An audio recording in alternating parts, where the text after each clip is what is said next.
রাসূলুল্লাহ সাল্লাল্লাহু আলাইহি ওয়াসাল্লাম। হুজুরকে আল্লাহ পাক রব্বুল আলামিন যদি এই দুনিয়াতে সৃষ্টি না করতে তাহলে আমরা আজকে কেউ এই দুনিয়াতে আসতে পারতাম না।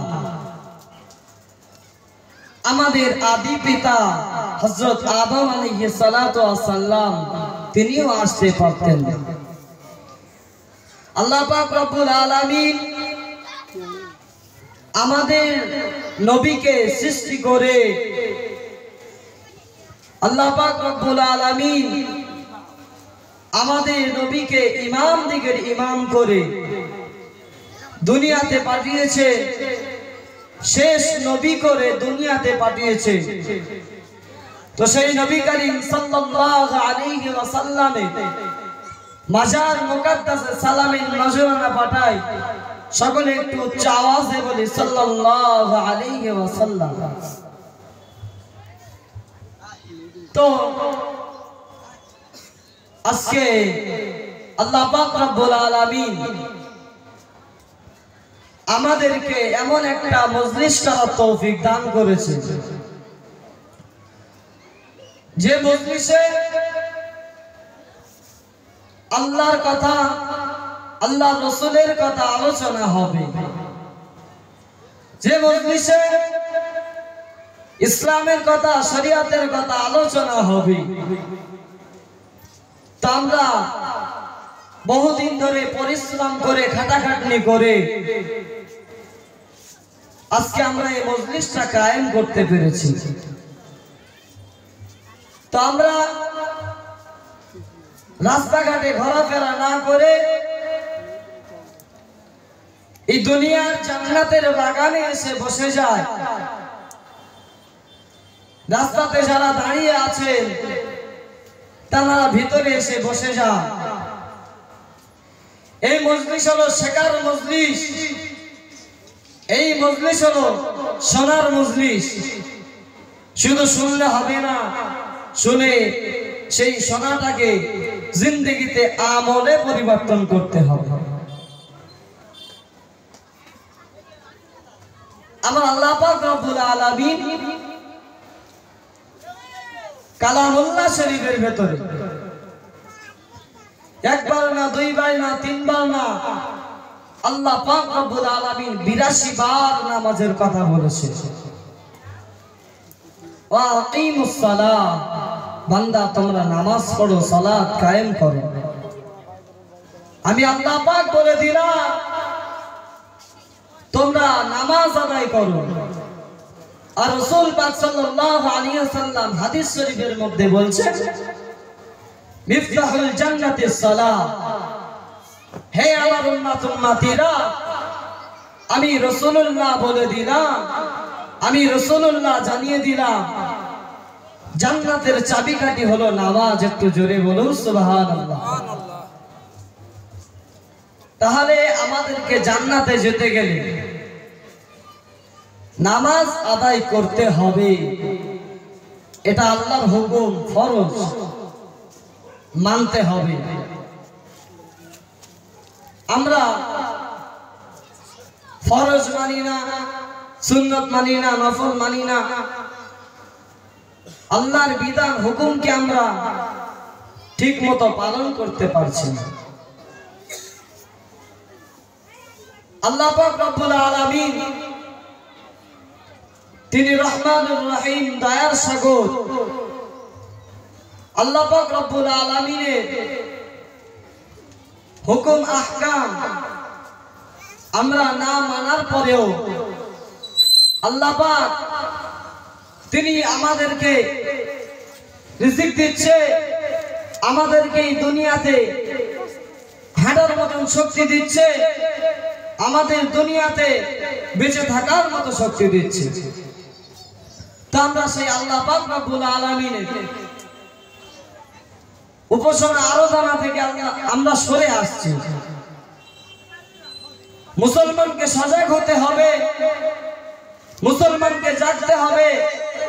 যে আল্লাহর পথে কিভাবে চলা যায়, আল্লাহ দেখানো পথে, রাসূলের দেখানো পথে কিভাবে চলা যায়, কিভাবে থাকা যায়। সকল মুসলমান একত্রিত হতে হবে। ফিতনার জামানা, আপনারা সকলে একত্রিত হন, আল্লাহ পাকের ইবাদত করুন। আমার আল্লাহ পাক কোরআন পাকের ভিতরে জানিয়ে দিলেন, ইয়া আইয়ুহাল্লাযীনা আমানু তুবু ইলাল্লাহি তাওবাতান নাসুহা। আল্লাহ পাক রব্বুল আলামিন কোরআন শরীফের মধ্যে বললেন, হে আমার বান্দা বান্দীরা, হে আমার ইমানদার বান্দা বান্দীরা, হে আমার মুমিন বান্দা বান্দীরা, আমি আল্লাহ পাক রব্বুল আলামিন কোরআন শরীফের মধ্যে জানিয়ে দিলাম, ইয়া আইয়ুহাল্লাযীনা আমানু তুবু ইলাল্লাহি তাওবাতান নাসুহা। আল্লাহ পাক বলছেন যে বান্দা, তুমি পাহাড় সমান গুনাহ করেছো, তুমি এই দুনিয়াতে যত জায়গা আছে ততটা গুনাহ করে ফেলেছো। আমি আল্লাহ পাক রব্বুল আলামিন तमाम জীবনের গুনাহ খাতাকে maaf করে দেব। জোরে বলুন সুবহানাল্লাহ। আল্লাহ পাক বলছেন, আমার কাছে তওবা করো, তওবার মতন তওবা করো। বান্দা, আমি সেই বান্দাকে বেশি পছন্দ করি যে বান্দা গুনাহ করে, গুনাহ করার পরে আমি আল্লাহ পাক আমার কাছে তওবা করে আবার ফিরে আসে। জোরে বলুন সুবহানাল্লাহ। তো আমরা আল্লাহ পাকের মনোনীত বান্দা হই, আমরা আল্লাহ পাক রব্বুল আলামিনের প্যারা বান্দা হই, মাহবুব বান্দা হই। আমরা জীবনে কত রকমের গুনাহ করেছি, জীবনের শুরু থেকে নিয়ে শেষ পর্যন্ত কত রকমের গুনাহ করেছি। সেই জন্য আল্লাহ পাক রব্বুল আলামিন কোরআন পাকের ভিতরে বলছেন, ইয়া আইয়ুহাল্লাযীনা আমানু তুবু ইলাল্লাহি তাওবাতান নাসুহা। হে আমার বান্দা বান্দীরা, তোমরা তওবার মতন তওবা করো, তাওবাতান নাসুহা করে তোমরা আবার আমার কাছে ফিরে এসো। আমি আল্লাহ পাক রব্বুল আলামিন সকল প্রকারের গুনাহ খাতাকে আমি আল্লাহ maaf করে দেব। জোরে বলুন সুবহানাল্লাহ। হে আমার গ্রামবাসী, বাবা মায়েরা, বাজারেরা, মা বোনেরা, আমি আপনাদেরকে বলে যাই, আপনারা আল্লাহ পাকের ফরজ হুকুমকে মানেন।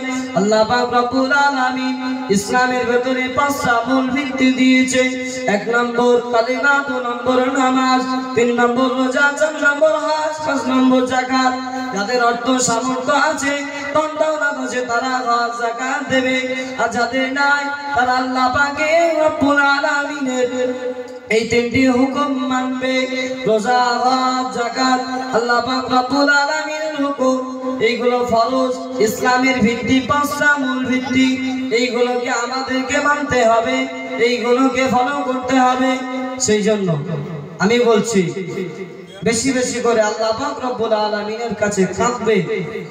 দিনে 5 ওয়াক্ত সবাই পান না, 1 ওয়াক্ত 2 ওয়াক্ত এরকম করে আস্তে আস্তে মসজিদে যেতে, নামাজ পড়তে পড়তে এমন একটা নামাজের ভেতরে মহব্বত পয়দা হয়ে যাবে, এমন নামাজের ভেতরে ভালোবাসা পয়দা হয়ে যাবে, আস্তে আস্তে আপনি আল্লাহওয়ালা দিনদার মুমিন বান্দা হয়ে গেছে। তো আমি বেশি লম্বা চওড়া করব না। আমার পাশে হুজুর সাহেব তিনি বসে আছেন, তিনিও 2-4 কথা বলবেন। তারপরে আমাদের আমন্ত্রিত বক্তাগণ আসবেন। তো আমি আমার মূল বক্তব্য এই পর্যন্ত আমি এটি করছি। আখিরি দাওয়ানা আলহামদুলিল্লাহি রাব্বিল আলামিন। যদি কিছু ভুল হয়ে যায় আপনারা খবর নজরে দেখবেন। আপনারা সকলে আমার জন্য দোয়া করবেন। আসসালামু আলাইকুম ওয়া রাহমাতুল্লাহ।